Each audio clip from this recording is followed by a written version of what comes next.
Welcome to Story Time. Today we're going to talk about the Last Supper, and this is found in Matthew chapter 26. Let's begin reading. Jesus and his disciples were busy preparing for a wonderful celebration called the Passover. The Passover is a time when people remember and worship God for saving them from slavery. Jesus taught in the temple every day, and all the people loved to hear him speak, but the temple leaders did not want Jesus there. They look angry, don't they? They were afraid too many people were following his teachings. They were also afraid that the people would want Jesus to be their leader.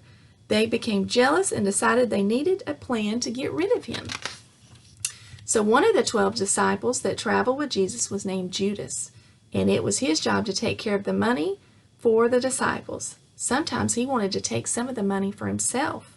He had heard that the temple leaders wanted to get rid of Jesus, so Judas met with the leaders and he asked, "What will you be willing to give me if I hand Jesus over to you?" The leaders offered Judas money. They told him they would give him 30 pieces of silver if he helped them with their plan. So Judas was greedy and he took their money. Meanwhile, Jesus had sent Peter and John to prepare a room for the Passover meal. Before the two left, Jesus told them that a man carrying a water jug would meet them as they entered the city. Peter and John were to follow the man to his house, and they were to say, "Do you have a room where we can serve our Passover meal?" Jesus said the man would show them to the room, so Peter and John did just as they were told. They found the man with the jar, and he showed them to the room. Later, Jesus and all the 12 disciples gathered together in the room to celebrate the Passover.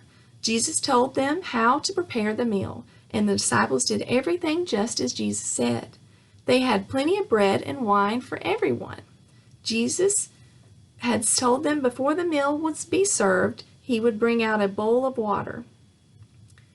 He used the water to wash the disciples' feet. Jesus told the disciples that the time would come soon when his life on earth would be over. And when the disciples heard him say these things, they were very sad. They had been with Jesus for a long time, and he was their friend. While they were eating the Passover meal, Jesus looked at them and he says, "One of you will betray me." Each of the disciples came to Jesus and said, "Surely it is not I, is it?" They could not believe that anyone would betray Jesus. He said, "The one that I give the bread to will be the one that betrays me," whispered Jesus to John. Then Jesus broke off a piece of bread and handed it to Judas. Jesus knew Judas was a greedy man. He also knew that Judas had agreed to turn him over to the leaders for 30 pieces of silver. "Go," Jesus said to Judas, "and do what you have planned." Judas left the room where they were eating the Passover meal and went to talk to the leaders. Then Jesus did something very special. He took a cup of wine and some bread and he blessed it and he said, "You will remember me whenever you eat this bread and drink this wine." Although the disciples did not understand what he meant, they did as Jesus said, and Jesus knew many things were about to happen. He knew that the disciples would need to be strong and remember all the lessons that he had taught them. Then Jesus and his disciples sang songs to praise God. Jesus told the disciples he would have to leave them soon, and the disciples did not know what the temple leaders had planned. But Jesus knew. He said, "Do not be afraid of what will happen. You must remember to love one another as I have loved you." Well, I hope you enjoyed this story about the Last Supper, and there's going to be more to come, so watch out. Have a great day. Bye-bye.